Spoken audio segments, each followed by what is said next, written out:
কিন্তু আমি নবী যখন থাকবো না,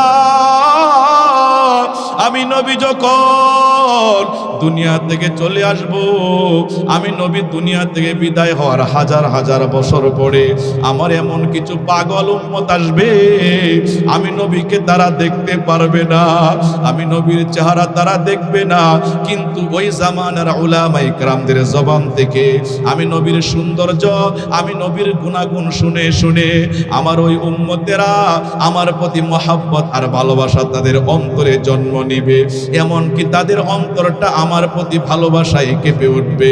রে সাওবান, আমার উম্মতেরা জীবনের প্রতিটি ক্ষেত্রে আমি নবীর সুন্নতের অনুসরণ করবে।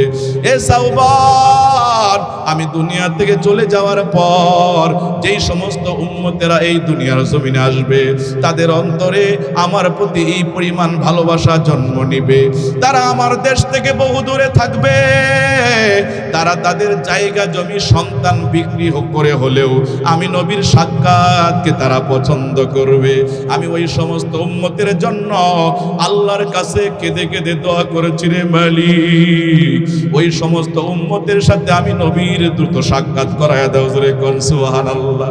নবী বলেন, আমার উদাহরণ হচ্ছে ওই ব্যক্তির মতো, তোমরা তো জাহান্নামের পারে চলে গিয়েছিলা, তোমরা তো জাহান্নামের কিনারে চলে গিয়েছিলা, জাহান্নামে ঝাঁপ দিবা, এক পা উঠিয়েছিলা, আমি নবী আসলাম, তোমাদের কোমরে শক্ত করে ধরলাম, যাতে করে আমার এক জাহান্নামে না পড়ে যায়, আমার একটা উম্মত যাতে করে জাহান্নামে ঝাঁপ না দেয়।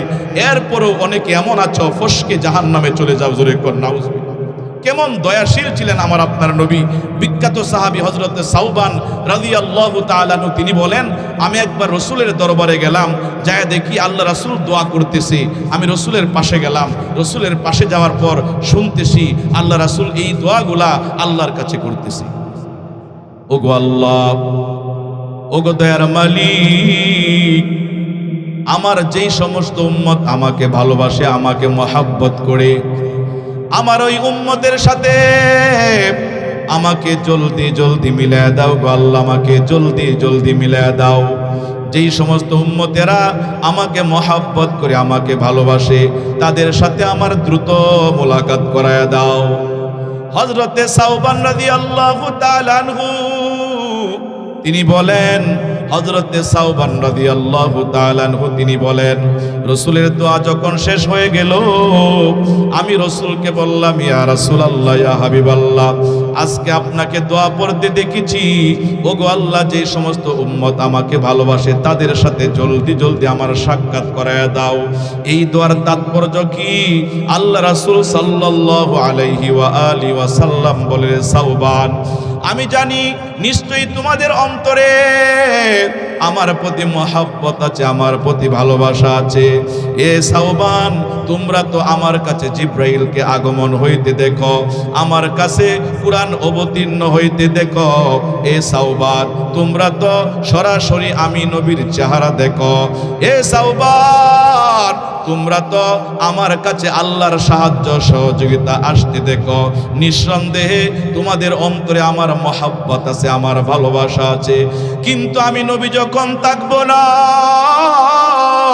আমি নবী যখন দুনিয়া থেকে চলে আসব, আমি নবী দুনিয়া থেকে বিদায় হওয়ার হাজার হাজার বছর পরে আমার এমন কিছু পাগল উম্মত আসবে, আমি নবীকে তারা দেখতে পারবে না, আমি নবীর চেহারা তারা দেখবে না, কিন্তু ওই জামানার উলামা ইকরামদের জবান থেকে আমি নবীর সৌন্দর্য, আমি নবীর গুণাগুণ শুনে শুনে আমার ওই উম্মতেরা আমার প্রতি মহাব্বত আর ভালোবাসা তাদের অন্তরে জন্ম নিবে, এমনকি তাদের অন্তরটা আমার প্রতি ভালোবাসায় কেঁপে উঠবে।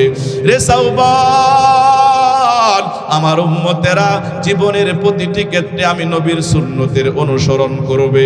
এ সাওবান, আমি দুনিয়া থেকে চলে যাওয়ার পর যেই সমস্ত উম্মতেরা এই দুনিয়ার জমিনে আসবে, তাদের অন্তরে আমার প্রতি এই পরিমাণ ভালোবাসা জন্ম নিবে, তারা আমার দেশ থেকে বহু দূরে থাকবে, তারা তাদের জায়গা জমি সন্তান বিক্রি করে হলেও আমি নবীর সাক্ষাৎকে তারা পছন্দ করবে। আমি ওই সমস্ত উম্মতের জন্য আল্লাহর কাছে কেঁদে কেঁদে দোয়া করেছি, রে মালিক, ওই সমস্ত উম্মতের সাথে আমি আমি নবীর দ্রুত সাক্ষাৎ করায়া দাও, জোরে কোন সুবহানাল্লাহ। এ মুসলমান ইমানদার আল্লাহর গোলাম, এ মেনুর কান্দির যুবক ভাই, দিলের কানটা লাগায়া শোনো রে যুবক, নবী তোমাকে আমাকে কি পরিমাণ ভালোবাসতেন। নবী যতদিন দুনিয়াতে হায়াতে জীবনে বেঁচে ছিলেন, দুনিয়াতে জীবিত ছিলেন, ততদিন পর্যন্ত নবী শুধু এই উম্মতের জন্য চিন্তার ফিকিরে সময়টা কাটাইতেন। এ মুসলমান যুবক, কাল কিয়ামতের কঠিন মুসিবতের দিন, যেদিন নাকি শুরু হয়ে যাবে ময়দানে মাহশরের দিনে, অন্যান্য নবীরা পর্যন্ত ইয়া নাফসি বলতে থাকবে, ওগো আল্লাহ আমার কি হবে, আমাকে বাঁচাও, আমাকে বাঁচাও। কিন্তু ওই দিন আমার নবী নিজের কথা ভাববেন না, নিজের নাতির কথা ভাববেন না, নিজের কন্যার কথা ভাববেন না। ওই দিন নবী আল্লাহর কাছে বলবে, আল্লাহ আমার উম্মতদের কি হবে, আমার উম্মতদেরকে বাঁচাও, জোরে কোন সুবহানাল্লাহ। আমার আপনার নবী তোমাকে আমাকে কি পরিমাণ ভালোবাসে, কি পরিমাণ মহব্বত করে। নবীর উপর কেনই বা বেশি বেশি করে দুরূদ শরীফ পাঠ করব, একটা হাদিস শোনায় আলোচনা সামনের দিকে নিয়ে যাই। হাদিস শরীফের ভিতরে আসছে, দয়ার নবী মায়ের নবী বলেন, ইদা কানা ইয়াউমুল কিয়ামাতি মা জান্নাসু বাযুহুম ফি বাযিন, যেদিন নাকি কিয়ামতের ময়দান কায়াম হয়ে যাবে, সমস্ত ব্যক্তিরা একত্রিত হইয়া সমবেত হইয়া এদিক সেদিক ছুটাছুটি করতে থাকবে, পেরেশানির ভিতরে থাকবে। ফায়াতুনা আদম, তারা আদম নবীর কাছে আসবে। ফায়াকুলুনা ইসফাইলা রব্বিকা, ও আদম পয়গম্বর, আজকে এই কঠিন মুসিবতের দিনে আমাদের জন্য আল্লাহর কাছে আপনি সুপারিশ করুন। আদম পয়গম্বর বলবে, লাস্তুলাহা, আজকে আল্লাহ এতই রাগান্বিত, আমি ইহার উপযুক্ত নই, আল্লাহর কাছে সুপারিশ করার উপযুক্ত নই। ওয়ালাকিন আলাইকুম বিইব্রাহিম ফাইন্নাহু খলিলুর রহমান, বরঞ্চ তোমরা চলে যাও ইব্রাহিমের কাছে, তিনি হচ্ছেন দয়াময় আল্লাহ তাআলার বন্ধু, জোরে কোন সুবহানাল্লাহ। নবী বলেন, এরপরে তারা ইব্রাহিম নবীর কাছে যাবে। ইব্রাহিম নবী বলবেন, লাস্তুলাহা, আমি আল্লাহর কাছে তোমাদের জন্য সুপারিশ করার অনুমতি রাখি না, সুপারিশ করার তৌফিক রাখি না, সুপারিশ করার উপযুক্ত নয়। ওয়ালাকিন আলাইকুম বিমূসা ফাইন্নাহু কালিমুল্লাহ, বরঞ্চ তোমরা চলে যাও মূসার কাছে, তিনি হচ্ছেন কালিমুল্লাহ। তারা তখন মূসা নবীর কাছে যাবে। মূসা নবী এই কথা বলবে, লাস্তুলাহা, আমি আর উপযুক্ত নয়। ওয়ালাকিন আলাইকুম বিঈসা ফাইন্নাহু রূহুল্লাহ ওয়া কালিমাতুহু, বরঞ্চ তোমরা চলে যাও ঈসা পয়গম্বরের কাছে, জোরে কোন আল্লাহু আকবার। তখন যখন রাসূল বলেন তারা ঈসা পয়গম্বরের কাছে যাবে, ঈসা নবী একই কথা বলবে, লাস্তুলাহা, আমি আজকে আল্লাহর কাছে সুপারিশ করার গ্রহণযোগ্যতা রাখি না, আল্লাহ এত বেশি রাগান্বিত, আমি সুপারিশ করার উপযুক্ত নই। বরঞ্চ তোমরা চলে যাও নবী মুহাম্মদুর রাসূলুল্লাহ সাল্লাল্লাহু আলাইহি ওয়াসাল্লামের কাছে, সুবহানাল্লাহ। আল্লাহ রাসূল বলবে, তখন উম্মতেরা হাসরের মাঠে আমি নবীর কাছে যখন আসবে, আমি নবী বলবো, হ্যাঁ আজকে আমি তোমাদের জন্য সুপারিশ করার অনুমতি এবং উপযুক্ততা রাখি, জোরে কোন সুবহানাল্লাহ। রাসূল বলেন, হ্যাঁ আজকে আমি তোমাদের পক্ষে আল্লাহর কাছে সুপারিশ করব। দয়ার নবী মায়ের নবী বলেন, তখন আল্লাহর কাছে সুপারিশ করার অনুমতি চাইব, আল্লাহ আমাকে সুপারিশ করার অনুমতি দিবেন, সুবহানাল্লাহ। আল্লাহ আমাকে এমন কিছু বাক্য, আল্লাহর প্রশংসা সুলভ এমন কিছু বাক্য ওই দিন আমাকে শিখাইয়া দিবেন, আমার অন্তরে এলকা করবেন, এলহাম করবেন। এখন এগুলা মনে নাই, আমি ওই বাক্যের মাধ্যমে আল্লাহর কাছে আমি আল্লাহর প্রশংসা করব। আল্লাহর প্রশংসা করতে করতে আল্লাহর জন্য আমি সিজদায় লুটিয়ে পড়ব, সুবহানাল্লাহ। দীর্ঘ সময় পর্যন্ত সিজদায় লুটিয়ে পড়ার পর দীর্ঘ সময় পর্যন্ত আমি নবী সেজদায় থাকব। দীর্ঘ সময় পর্যন্ত সেজদায় পড়ে পড়ে আল্লাহর কাছে কাঁদতে থাকব। আল্লাহ বলবেন, ইয়া মুহাম্মদ ইরফা রাসাক, হে আমার বন্ধু, আজকে আপনি কাঁদবেন না, আজকে আপনার কান্নার দিন নয়, আপনি মাথা উঠান, ইরফা রাসাক, আপনি মাথা উঠান, ওয়াকুল তুসমা, আজকে আপনি বলুন, আপনার বক্তব্য শোনা হবে।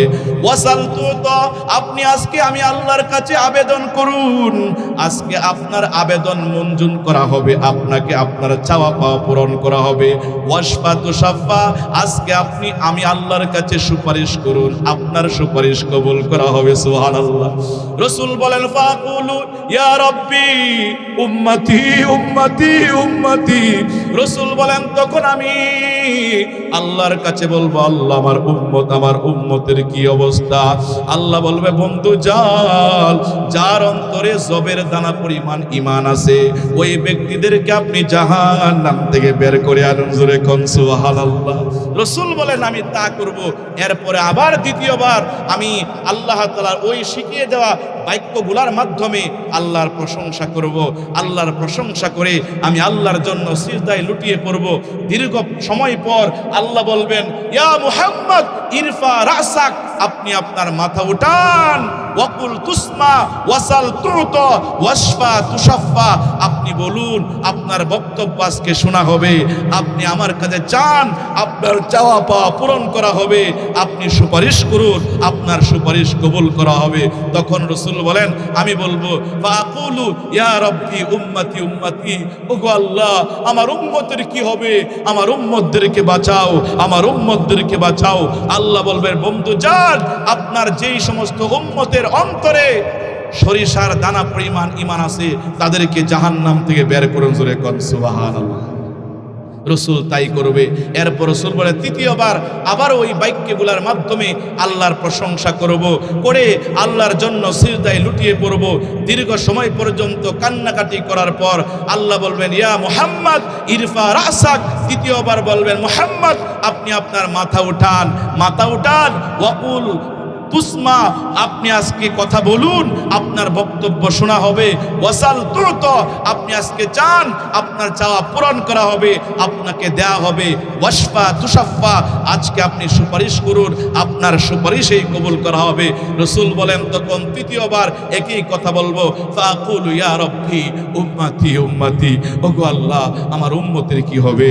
ওগো আল্লাহ আমার উম্মতের কি হবে? আমার উম্মতদেরকে বাঁচাও। আল্লাহ বলবেন, বন্ধু যান, যার অন্তরে বিন্দু পরিমাণ ক্ষুদ্র থেকে ক্ষুদ্র পরিমাণ ঈমান আছে, তাদেরকে জাহান্নাম থেকে বের করে আনুন। জোরে কোন সুবহানাল্লাহ। রাসূল বলেন, সুপারিশ করে বের করে আনবো। চতুর্থবার আবারও আমি ওই বাক্যগুলোর মাধ্যমে আল্লাহ তাআলার প্রশংসা করব। প্রশংসা করে আল্লাহর কুদরতি কদমে সিজদায় লুটিয়ে পড়ব। আল্লাহ বলবেন, ইয়া মুহাম্মদ ইরফা রাসাক, ইয়া আমার নবী আজকে আপনি কাঁদবেন না, আজকে আপনি কান্নার দিন নয়, আপনি মাথা উঠান, ওয়াকুল তুসমা, আজকে বলুন, আপনার কথা শোনা হবে। ওয়াসাল তুতা, আপনি চান, আপনাকে দেয়া হবে। ওয়াশফা তুশাফা, আপনি সুপারিশ করুন, আজকে আপনার সুপারিশ কবুল করা হবে। ফাকুলু, রাসূল বলেন, তখন আমি আল্লাহকে বলবো, আল্লাহ আমার যে সমস্ত উম্মত জীবনে একবার কালিমা লা ইলাহা ইল্লাল্লাহ পড়েছে, ওই সমস্ত উম্মতদেরকে আজকে সুপারিশ করার অনুমতি দেন। তখন আল্লাহ বলবে, বন্ধু আমার ইজ্জতের কসম, আমার জালালিয়াতের কসম, আমার মান সম্মানের কসম, আপনার যেই সমস্ত উম্মত জীবনে একবার কালিমা লা ইলাহা ইল্লাল্লাহ পড়েছে, তাদেরকে আজকে আমি আল্লাহ জাহান্নাম থেকে মুক্তি দান করব। জোরে কোন সুবহানাল্লাহ। চলো চলো চলো মোমেন চলো নবীর সন্ধানে, নবী বিনে কে তরাবে ফুল সিরাত মিজানে, নবী বিনে কে তরাবে ফুল সিরাত মিজানে, ঠিক না? এ মুসলমান ইমানদার আল্লাহর গোলাম, তো যে কথা বলতেছিলাম, নিশ্চয় আল্লাহ এবং তার ফেরেশতারা নবীর উপর দুরূদ শরীফ প্রেরণ করেন। আল্লাহ বলেন, হে ইমানদার বান্দা বান্দিরা, তোমরাও আমি আমার নবীর উপর বেশি বেশি করে দুরূদ শরীফ প্রেরণ করো। কেন আমরা নবীর উপর দুরূদ শরীফ পাঠ করব? এতক্ষণ পর্যন্ত আলোচনা শোনার মাধ্যমে আপনাদের নিশ্চয়ই দেমাগে এই কথাটা ঢুকছে, আমার আপনার নবী আমার জন্য সবচাইতে বড় দয়াশীল, সবচাইতে বড় মেহেরবান, কথা ঠিক কিনা? এ মুসলমান ইমানদার আল্লাহর গোলাম, রাসূল আরবি সাল্লাল্লাহু আলাইহি ওয়াসাল্লাম বলেন, ইয়া আমার উম্মতের দল, তোমরা কি জানো এই দুনিয়ার জমিনে সবচাইতে কৃপণ ব্যক্তিকে আল্লাহ রাসূল সাল্লাল্লাহু আলাইহি ওয়াসাল্লাম নিজেই বলেন, আল বাখিলু আল্লাযী মান যুকিরাত ইনদাহু ফালাম ইউসাল্লি আলাইয়া। দুনিয়ার জমিনে সবচাইতে কৃপণ ব্যক্তি হচ্ছে ওই ব্যক্তি যার সামনে আমি নবীর নাম উচ্চারিত হলো অতঃপর আমি নবীর উপর দুরূদ শরীফ পাঠ করলো না, সে হচ্ছে পৃথিবীর জমিনে সবচাইতে বড় সবচাইতে বড় কৃপণ। এজন্য উলামায়ে কেরামগণ বলেন নবীর উপর জীবনে একবার দুরূদ পড়া হচ্ছে ফরজ। জীবনে একবার দুরূদ পড়া কি বলেন? ফরজ। আর কোন একটা বৈঠকে যখন রাসূলের নাম নেওয়া হয় একবার কমপক্ষে পড়াটা ওয়াজিব, আর বারবার পড়াটা হচ্ছে নবীর মহব্বতের আলামত, নবীর ভালোবাসার আলামত। জোরে কোন সুবহানাল্লাহ। এ মুসলমান ইমানদার আল্লাহর গোলাম, আসুন আমার আপনার নবীর উপর দুরূদ শরীফ পাঠ করলে আমাদের কি লাভ হয়, আমাদের কি ফায়দা হয়। হাদিস শরীফের ভিতর আসছে দয়ার নবী মায়ের নবী বলেন, মান সাল্লা আলাইয়া সালাতান ওয়াহিদাতান সাল্লাল্লাহু আলাইহি আশরা সালাওয়াতিন। রাসূল বলেন আমার যে উম্মত নাকি আমি নবীর উপর একবার দুরূদ শরীফ পাঠ করবে, আল্লাহ তাআলা তার উপর 10টা রহমত নাজিল করেন। জোরে কোন সুবহানাল্লাহ। মান সাল্লা আলাইয়া সালাতান ওয়াহিদাতান সাল্লাল্লাহু আলাইহি আশরা সালাওয়াতিন। আল্লাহ তাআলা সাথে সাথে নবীর উপর একবার দুরূদ শরীফ পাঠ করার বিনিময়ে 10টা রহমত অবতীর্ণ করেন। ওয়া হুত্তাদ আনহু আশরা খতিয়াতিন। আল্লাহ রাসূল বলেন শুধু তাই নয়, একবার নবীর উপর দুরূদ শরীফ পাঠ করার বিনিময়ে আল্লাহ তাআলা তার আমলনামা থেকে 10টা গুনাহ কেটে দেন। ওয়ারুফিয়াত লাহু আশরা দারওয়াজাতিন। আল্লাহর নিকট ওই ব্যক্তির মর্যাদা 10টা মর্যাদা বেড়ে যায়। এ মুসলমান ইমানদার, এজন্যই নবীর উপর দুরূদ শরীফ বেশি বেশি করে পাঠ করা দরকার আছে না নাই? একবার পড়েন তো সাল্লাল্লাহু আলাইহি সাল্লাম, বলেন সাল্লাল্লাহু আলাইহি ওয়াসাল্লাম, সাল্লাল্লাহু আলাইহি ওয়াসাল্লাম, সাল্লাল্লাহু আলাইহি ওয়াসাল্লাম। কয়বার পড়লাম? 3 বার। 3 বারে 30টা গুনাহ মাফ হয়ে গেছে। সুবহানাল্লাহ। 30টা মর্যাদা আল্লাহর কাছে বেড়ে গেছে, আল্লাহর পক্ষ থেকে 30টা রহমত অবতীর্ণ হয়ে গেছে। সুবহানাল্লাহ। এ মুসলমান ইমানদার আল্লাহর গোলাম, এজন্য উলামায়ে কেরামগণ বলেন এই পৃথিবীর জমিনে সর্বশ্রেষ্ঠ মানুষ হচ্ছে মুহাদ্দিসিনে কেরাম, যারা নাকি হাদিসের সনদ দেন, হাদিসের দরজ দেন, ছাত্রদের সামনে হাদিস পড়ান। কেন দামি? কারণ তারা একটু পর পর বলে ক্বালা ক্বালা রাসূলুল্লাহি সাল্লাল্লাহু আলাইহি ওয়াসাল্লাম, ক্বালা রাসূলুল্লাহি সাল্লাল্লাহু আলাইহি ওয়াসাল্লাম। মুহাদ্দিসিনে কেরামগণ আল্লাহর কাছে কেন এত বেশি দামি? কারণ তারা দৈনন্দিন অসংখ্যবার আল্লাহ রাসূলের উপর দুরূদ শরীফ পাঠ করে। এ মুসলমান ইমানদার আল্লাহর গোলাম, আমরাও যদি আল্লাহর কাছে দামি হতে চাই, আল্লাহর কাছে সম্মানের পাত্র হতে চাই, আমাদের জন্য উচিত হচ্ছে বেশি বেশি করে আল্লাহর হাবিব নবী মুহাম্মদুর রাসূলুল্লাহ সাল্লাল্লাহু আলাইহি ওয়াসাল্লামের উপর বেশি বেশি করে দুরূদ শরীফ পাঠ করা, ঠিক কিনা? এ মুসলমান ইমানদার আল্লাহর গোলাম, এ আমার পর্দার আড়ালের মা, দিলের কানটা লাগায় শুনেন, দিলের কানটা লাগায় শুনেন। আপনি কাজ করতেছেন, আলমের মধ্যে কাজ করতেছেন, হাত ব্যস্ত, পা ব্যস্ত হইতে পারে, কিন্তু আপনার জবানটা ব্যস্ত নয়। আপনি পড়তে পারেন সাল্লাল্লাহু আলাইহি ওয়াসাল্লাম। ও ব্যবসায়ী ভাই, ও দোকানওয়ালা, আপনি দোকানদারি করতেছেন, আপনি পড়তে পারেন সাল্লাল্লাহু আলাইহি ওয়া আলিহি ওয়াসাল্লাম। ও আমার মা, আপনি সংসারের কাজ করতেছেন, আপনি ঘর ঝাড়ু দিচ্ছেন, আপনি ভাত পাকাচ্ছেন, আপনি ধান নিংড়াচ্ছেন, আপনি পড়েন সাল্লাল্লাহু আলাইহি ওয়াসাল্লাম, সাল্লাল্লাহু আলাইহি ওয়াসাল্লাম। যতবার পড়বেন তত বেশি আল্লাহর কাছে আপনার মর্যাদা বৃদ্ধি হয়ে যাবে। জোরে কোন সুবহানাল্লাহ। এ মুসলমান ইমানদার আল্লাহর গোলাম,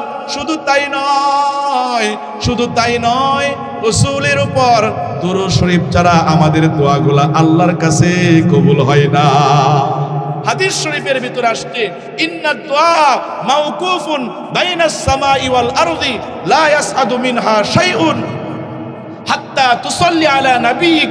রাসূল বলেন নিশ্চয়ই আদম সন্তান যে দোয়াগুলা করে, এই দোয়াগুলা আকাশ এবং জমিনের মাঝে ঝুলন্ত অবস্থায় থাকে, ততক্ষণ পর্যন্ত এই দোয়াটা উপরে উঠে না, যতক্ষণ না পর্যন্ত নবীর উপর দুরূদ শরীফ না পাঠ করা হয়। জোরে কোন সুবহানাল্লাহ। সুতরাং আমাদের দোয়াগুলা যদি আনতে চাই, তাহলে দুরূদ শরীফের কোনো বিকল্প নাই, দুরূদ শরীফের কোনো বিকল্প নাই। এ মুসলমান ইমানদার, দিলের কানটা লাগায় শুনেন। আল্লামা ইমাম গাজালি রহমাতুল্লাহ আলাইহি কিতাবের ভিতরে চমৎকার একটা ওয়াকে এনেছেন, দুরূদ শরীফ পাঠ করলে কি লাভ হয়। একজন মহিলা আল্লাহর ওলি হাসান বসরি রহমাতুল্লাহ আলাইহির দরবারে যায়। হাসান বসরি রহমাতুল্লাহ আলাইহির দরবারে যাওয়ার পর বলে, ও আল্লাহর ওলি হাসান, আমার ছোট্ট একটা কন্যা ছিল, এই কন্যা সন্তান যখন দুনিয়ার জমিনে ভূমিষ্ঠ হয়, তখন আমার বাবা, আমার ওই কন্যার বাবা, আমার স্বামী দুনিয়া জমিন থেকে বিদায় হয়ে যায়। ও আল্লাহর ওলি, এই কন্যা সন্তানের দিকে তাকাইয়া আমি দ্বিতীয় কোনো স্বামী গ্রহণ করলাম না, অন্যত্র বিবাহ বন্ধনে আবদ্ধ হইলাম না। এই কন্যা সন্তানের দিকে তাকাইয়া আমার জীবন যৌবন সবকিছু বিসর্জন দিয়ে দিলাম। এই কন্যা সন্তানটাকে অত্যন্ত মায়া করে, অত্যন্ত যত্ন করে বড় করলাম। তার বয়স যখন 15 থেকে 16 বছরে উপনীত হয়, তখন কন্যা সন্তানটা দুনিয়ার জমিন থেকে বিদায় হয়ে যায়। ওগো আল্লাহর ওলি, আজকে 6টা মাস হলো আমার মেয়েটার বিরহ বিচ্ছেদ সহ্য করতে পারি না। লোকের কাছে শুনেছি আল্লাহ তাআলার সাথে আপনাদের সম্পর্ক বড় গভীর। আপনি এমন কিছু আমল দিন যাতে করে একবার হলেও স্বপ্নে আমার কন্যাটাকে দেখতে পাই। আল্লাহর ওলি হাসান বসরি রহমাতুল্লাহ আলাইহি তিনি বলেন, মহিলা, আজকে তুমি আশার নামাজ পড়ে যখন নাকি বিছানায় ঘুমাইবা, ঘুমের আগে বেশি বেশি করে দুরূদ শরীফ পাঠ করবা। ওই মহিলা আল্লাহর ওলি থেকে তদবির নেওয়ার পর, আমল নেওয়ার পর ওই মহিলাটা তার বাড়িতে ফিরে যায়। বিছানায় ঘুমের আগে বেশি বেশি করে দুরূদ শরীফ পাঠ করতে করতে ঘুমিয়ে যায়। এক পর্যায়ে ঘুমের ঘোরে তার কন্যাটাকে স্বপ্নে দেখতে পায়। মহিলাটা দেখে তার কন্যা সন্তানটা আর আগের হালতে নাই, আগের অবস্থা নাই। ওই কন্যাটাকে জাহান্নামের ফেরেশতারা জাহান্নামের আগুনের জিঞ্জির দ্বারা, শিকল দ্বারা বেঁধিয়া জাহান্নামের দিকে হেঁচড়াইতেছে, টানতেছে। আর মেয়েটা বলছে, মা আমাকে বাঁচাও, আমাকে বাঁচাও, আমাকে বাঁচাও, বিভৎস আওয়াজ করতেছে। মহিলার এই অবস্থা দেখে তার ঘুম ভেঙে গেল। পরের দিন সকালবেলা আল্লাহর ওলির কাছে যায়, বলল, হুজুর, দেখছিলাম না সেটাই ভালো ছিল, এখন যে হালতে দেখলাম বুকের জ্বালা পুরো আরো বেশি বেড়ে গেছে। ওগো আল্লাহর ওলি, কি করা যায়? এবার হাসান বসরি রাহমাতুল্লাহ আলাইহি বলে, তোমার কন্যার নামে কিছু দান সদকা করো। মহিলা দান সদকা করে চলে গেল। এর কিছুদিন পর হাসান বসরি রাহমাতুল্লাহ আলাইহি ঘুমের ঘোরে ওই মেয়েটাকে স্বপ্নে দেখতে পাই। সুবহানাল্লাহ। দেখতেছে মেয়েটার আগের হালতে নাই, সুন্দর পোশাক পরিহিত অবস্থায় জান্নাতের ভিতরে সুন্দর বাগানের ভিতরে ঘোরাফেরা করছে, তার হাসি মাখা মুখ। আল্লাহর ওলি স্বপ্নে বলছে, মা তোমার বাড়ি কোথায়, কি বা তোমার পরিচয়? মেয়েটা বলছে, আল্লাহর ওলি গো, আমাকে চিনেন না? আমি ওই মহিলার সন্তান যাকে স্বপ্ন দেখার জন্য আমার মা আপনার কাছে আমল নিয়েছিল। তোমার মা না বলছে তুমি অত্যন্ত কষ্টের ভিতরে আছো, ওই কষ্ট থেকে মুক্তি কেমনে পাইলা? এবার মেয়েটা বলল, আল্লাহর ওলি গো, কিভাবে মুক্তি পাইছি জানেন? আমি কবরের ভিতরে আযাবের ভিতরে ছিলাম, কষ্টে ছিলাম। আমার কবরের পাশ দিয়া রসুলের আশেক যাচ্ছিল। রসুলের আশেক নবীর নামে একবার দুরূদ শরীফ পাঠ করে আমাদের উপর সওয়াবের আসানি করেছিল। একবার দুরূদ শরীফের বিনিময়ে আমি নয়, আমার কবরের আশেপাশে যত কবরবাসী আছে আল্লাহ তাদের কবর আযাবকে মাফ করে দিয়েছে। সুবহানাল্লাহ। এ মুসলমান ইমানদার আল্লাহর গোলাম, আপনার বাবা মারা গেছে দীর্ঘদিন হয়েছে, আপনার মা মারা গেছে দীর্ঘদিন হইতে, আপনার আপন ভাইটা মারা গেছে দীর্ঘদিন হয়েছে, আপনার কলেজার টুকরা সন্তানটা মারা গেছে, আপনার কলেজার টুকরা বিবি মারা গেছে, আপনার সহধর্মিনী মারা গেছে। জীবনে কতই না সুখে দুঃখে জীবনটাকে কাটিয়েছিলেন, উপভোগ করেছিলেন। সে তো আপনার উপর কম এহসান করে নাই, আপনি কেমনে তাকে ভুলে গেলেন? কমপক্ষে 3 বার কুলহু আল্লাহ পরে তার উপর প্রতিদিন সওয়াবের আসানি করেন, তাও পারেন না, একবার দুরূদ শরীফ পড়ে সওয়াবের আসানি করেন। এ মুসলমান ইমানদার আল্লাহর গোলাম, এজন্যই দুরূদ শরীফের আমল করলে লাভ হয়, লাভ হয়, কারো ক্ষতি হয় না, যার অন্তরে নবীর মহব্বত আছে, নবীর ভালোবাসা আছে, সে তো নবীর নাম শুনলে বেশি বেশি করে নবীর উপর দুরূদ শরীফ পাঠ করবে। উলামায়ে কেরাম কিতাবের ভিতরে লিখেন, আল্লামা জাস্টিস তাকি উসমানী ইসলাহে খুতবাতের ভিতরে একটা চমৎকার হাদিস এনেছেন। তিনি বলেন, কোনো ব্যক্তি যদি দুনিয়ার জমিনে কঠিন রোগে আক্রান্ত হয়ে যায়, প্যারালাইসিসের রোগে আক্রান্ত হয়ে যায়, ওই ব্যক্তি যদি প্যারালাইসিসে আক্রান্ত হওয়ার পর বেশি বেশি নবীর উপর দুরূদ শরীফ পাঠ করে, ওই দুরূদ শরীফ পাঠের বিনিময়ে তার প্যারালাইজ আল্লাহ তাআলা দূর করে তাকে পরিপূর্ণ সুস্থতা দান করবেন। সুবহানাল্লাহ। এজন্যই উলামায়ে কেরাম এই কথা বলেন, আপনি যখন রাতে বিছানায় ঘুমাইবেন সুন্নত তরিকায় ঘুমাইবেন, ওযু করে ডান কাতে ঘুমের দোয়া পড়ে ঘুমাবেন, তাসবিহ ফাতিমি পড়ে ঘুমাবেন, আয়াতুল কুরসি 4 কুল পড়ে ঘুমাবেন। ঘুমের যাওয়ার আগে যতক্ষণ ঘুম না আসে এতক্ষণ পর্যন্ত দুরূদ শরীফ পড়তে থাকবেন, দুরূদ শরীফ পড়তে থাকবেন, দুরূদ শরীফ পড়তে থাকবেন। জোরে কোন সুবহানাল্লাহ। এ মুসলমান ইমানদার আল্লাহর গোলাম, যত বেশি দুরূদ শরীফ পাঠ করতে থাকবেন আপনার মর্যাদা, আপনার সম্মান তত বেশি বাড়তে থাকবে, তত বেশি বাড়তে থাকবে। যত বেশি দুরূদ শরীফ পড়বেন আপনার সম্মান তত বেশি বাড়তে থাকবে। আমরা রসুলের উম্মত হিসাবে আমাদের দিলের ভিতরে একটা আকাঙ্ক্ষা, আমাদের দিলের ভিতরে একটা তামান্না, নবীর উম্মত হিসাবে আমাদের মনে একটা আকাঙ্ক্ষা, আমাদের মনে একটা তামান্না, জীবনে একবার যদি রসুলকে স্বপ্নে দেখতে পাইতাম আমার জীবনটা ধন্য হয়ে যাইতো। কথা ঠিক কিনা? উলামায়ে কেরামগণ বলেন, নবীর মহব্বত যদি তোমার অন্তরে ঢুকাও, নবীকে যদি স্বপ্নে দেখতে চাও, 3টা আমল করবা। 1 নাম্বার, নবীর উপর বেশি বেশি করে দুরূদ শরীফ পাঠ করবা, দুরূদ শরীফ পাঠ করবা। 2 নাম্বার আমল, জীবনের প্রতিটি আমল করবা তো রাসূলের সুন্নত তরিকায় করবা। খাবার খাইবা সুন্নত তরিকায় খাবার খাইবা, ঘুমাইবা তো সুন্নত তরিকায় ঘুমাইবা। তুমি প্রত্যেকটা কাজ করবা, তুমি খাবার খাইবা তো সুন্নত তরিকায় খাবার খাইবা, ডান হাতে খাবার খাইবা, দস্তরখান বিছিয়ে খাবার খাইবা। তুমি ঘুমাইবা, ঘুম থেকে উঠবা সুন্নত তরিকায় উঠবা, জামা পরিধান করবা, ডান হাতের হাস্তিনটা আগে ঢুকাইবা, পাজামা প্যান্ট পরবা, ডান পাটা আগে দিবা।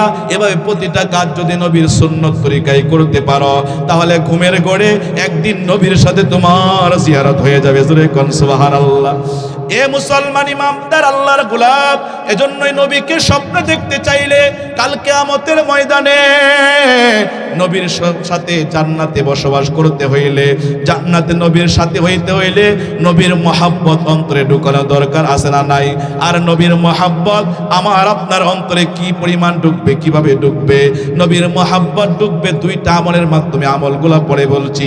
এ মুসলমান ইমানদার আল্লাহর গোলাম, রাসূলের দরবারে একবার রাসূলের একজন সাহাবী আসলে এসে বলল, ইয়া রাসূলুল্লাহ, ইয়া হাবিবাল্লাহ, মাতা সাআ, কিয়ামত কবে হবে? রাসূল বলেন, সাহাবী, তুমি যে কিয়ামতের জন্য তাড়াহুড়া করছো, ত্বরান্বিত করছো, তুমি কিয়ামতের জন্য মা আদাতাল্লাহ কি প্রস্তুতি নিয়েছো? সাহাবী বলে, পয়গম্বর, আমি কিয়ামতের জন্য তেমন কিছু প্রস্তুতি গ্রহণ করতে পারি নাই, তবে এমন বেশি নামাজও সংগ্রহ করতে পারি নাই, রোজাও সংগ্রহ করতে পারি নাই, তেমন কিছু প্রস্তুতি গ্রহণ করতে পারি নাই। তবে একটা জিনিস আমার ভিতরে আছে, আমি আল্লাহ এবং তার রাসূলকে সবচাইতে বেশি ভালোবাসি। জোরে কোন সুবহানাল্লাহ। রাসূল বলেন, সাহাবী, যার সাথে যার মহব্বত তার সাথে তার হাসর। সুবহানাল্লাহ। নবীর মহব্বত অন্তরে ঢুকাইতে হবে। হাসরের মাঠে নবীর সাথে জান্নাতে যাইতে হলে জোরে কোন সুবহানাল্লাহ। এ মুসলমান ইমানদার আল্লাহর গোলাম, সিদ্দিক আকবর, সাহাবায়ে কেরাম যেভাবে নাকি আল্লাহ রাসূলকে মহব্বত করতেন, আল্লাহ রাসূলকে ভালোবাসতেন, ওইভাবে নবীকে ভালোবাসতে হবে। সিদ্দিক আকবর কি পরিমাণ নবীকে ভালোবাসতেন! আল্লাহ রাসূল একবার মসজিদে নববীর মধ্যে সাহাবায়ে কেরামদের সামনে বয়ান করেছেন, ও আমার সাহাবায়ে কেরাম, আমি নবীর কাছে 3টা জিনিস প্রিয়।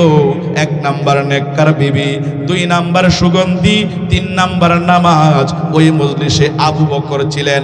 আবু বকর দাঁড়াইয়া আল্লাহর হাবিবকে বলছে, পয়গম্বর, আমি আবু বকরের কাছেও তিনটা জিনিস প্রিয়। আল্লাহ রাসূল বলছে, আবু বকর তোমার কাছে কোন তিনটা জিনিস প্রিয়? আবু বকর বলে, পয়গম্বর, এক নাম্বার আন-নাযরু ইলা ওয়াজহিক, আপনার নূরানি চেহারা দেখা। দুই নাম্বার আপনার পিছনে আমি আবু বকরের মাল সম্পদ খরচ করা। তিন নাম্বার আমার মেয়ে আপনার বিবাহাধীন অবস্থায় থাকা। দেখুন আবু বকরের কাছে তিনটা জিনিস প্রিয় ছিল, একটাও নিজের জন্য ছিল না। ওই তিনটা জিনিসই ছিল আমার আপনার নবীর জন্য। কিন্তু কথা ঠিক কিনা? এ মুসলমান ইমানদার আল্লাহর গোলাম, কাল কিয়ামতের ময়দানে নবীর সামনে কিভাবে মুখ দেখাবা? কবরে যখন তোমাকে রাখা হবে, দুনিয়ার সব কিছু থেকে বিচ্ছিন্ন হয়ে যাইবা। আদরের সন্তানটা তোমার সাথে কবরে যাবে না, আদরের বিবিও যাবে না, আদরের মুসল্লি, আদরের ওই নেতা ও আদরের অনুসারীরা কবরে যাবে না, আদরের নাতিটা, আদরের ভাই বোন তোমার কবরে যাবে না। ওই কবরে আল্লাহর নবী ছাড়া কেউ থাকবে না। কথা ঠিক কিনা? এ মুসলমান ইমানদার আল্লাহর গোলাম, সিদ্দিক আকবর কি পরিমাণ মুহাব্বত আমার আপনার নবীকে করতেন। হিজরতের রাতে রাসূল যখন আবু বকরকে নিয়ে রওনা হয়ে যায়, আবু বকর একবার আল্লাহ রাসূলের ডান দিকে যায়, আরেকবার বাম দিকে যায়, আরেকবার সামনে যায়, আরেকবার পিছনে যায়। আল্লাহ রাসূল বলছে, আবু বকর তুমি কেন এমন করছো? তুমি কেন এভাবে ছটপট করছো? একবার ডান দিকে যাও, আরেকবার বাম দিকে যাও, একবার সামনে যাও, আরেকবার পিছনে যাও।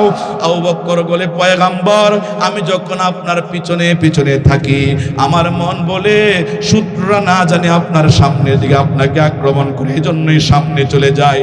আমি যখন আপনার সামনে থাকি, আমার মনে এই কথা উদয় হয়, শত্রুরা না জানে আপনার ডান পাশ দিয়ে আপনাকে আক্রমণ করবে, এজন্য আপনার ডান পাশে চলে যায়।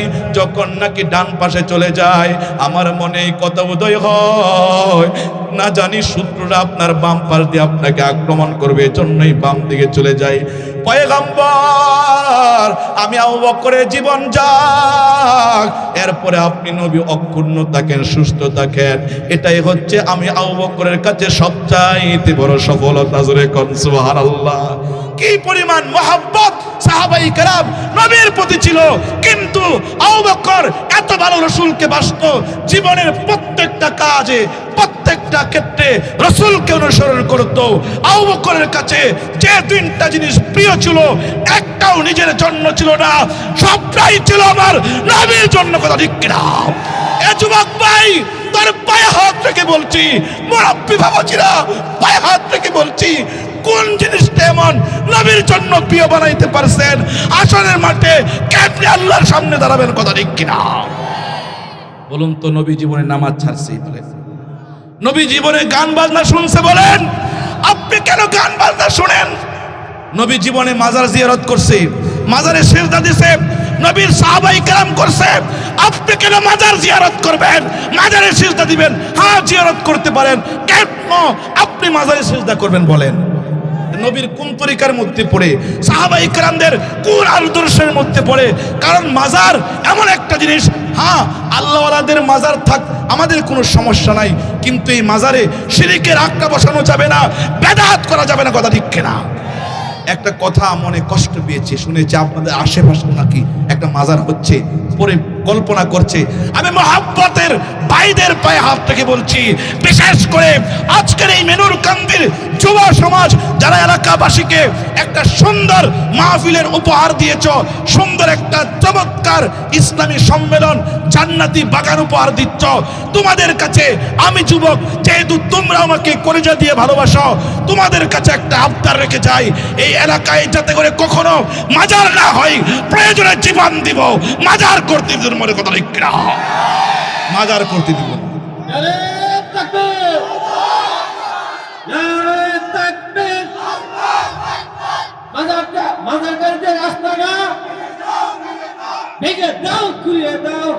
সম্মানিত উপস্থিতি, কথা শেষ করে দিচ্ছি।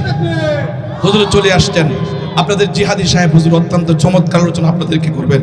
হুজুর যেহেতু এলাকায় আছে, আমি এতটুকু আমার আত্মবিশ্বাস আছে, কমপক্ষে এই এলাকার আশেপাশে কখনো শিরক বেদাত হতে পারে না। কথা ঠিক কিনা? এ মুসলমান ইমানদার, যে কথা বলতেছিলাম, নবীর জিয়ারত যদি পাইতে চাও, নবীর মহাব্বত যদি অন্তরে ঢুকাইতে চাও, নবীর সাথে যদি জান্নাতে সাথী হতে চাও, দুনিয়ার জমিনে দুইটা আমল করবা। কয়টা আমল? এক নাম্বার, বেশি বেশি করে রসুলের উপর দুরূদ শরীফের হাদিয়া পাঠাইবা। কি হাদিয়া বলেন? দুরূদ শরীফের হাদিয়া পাঠাইবা। ও আমার মা বোনরা, আপনাদেরকে বলে যাই, রসুলের উপর বেশি বেশি করে দুরূদ শরীফ পড়বেন। দুই নাম্বার, জীবনের প্রত্যেকটা কাজ করবেন তো সুন্নত তরিকায় করবেন। রাজি আছি তো ইনশাআল্লাহ? এ মুসলমান, একটা হাদিস বলে আলোচনা শেষ করে দিচ্ছি। রসুলের একজন সাহাবী রসুলের কাছে এসে বলল, ইয়া রাসূলুল্লাহ, ইয়া হাবিবাল্লাহ, ওগো পয়গম্বর,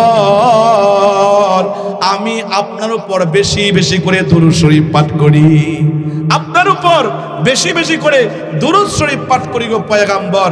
ইয়া রাসূলুল্লাহ, এই দুরূদ পাঠের জন্য কি আমি কোনো পরিমাণ নির্ধারণ করব? ভালো করে বুঝবেন, দুরূদ শরীফ পড়লে কি লাভ হয়।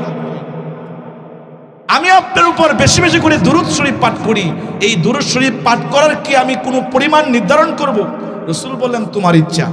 এবার সাহাবী বলেন, তাহলে আমি 1/4 সময় আমি আপনার উপর দুরূদ শরীফ পাঠ করব। রাসূল বলেন, তোমার ইচ্ছা, তবে আরেকটু বেশি করলে তোমার জন্য অধিক কল্যাণকর হবে। সাহাবী বলেন, তাহলে আমি অর্ধেক সময় আপনার উপর দুরূদ শরীফ পাঠ করব। তাহলে কি অর্ধেক সময় আপনার উপর দুরূদ শরীফ পাঠ করব? রাসূল বলেন, তোমার ইচ্ছা, তবে যদি এর চাইতে অধিক করো তোমার জন্য অধিক কল্যাণকর হবে। সাহাবী বলেন, তাহলে আমি 1/2/3 সময় আপনার উপর কি দুরূদ শরীফ পাঠ করব?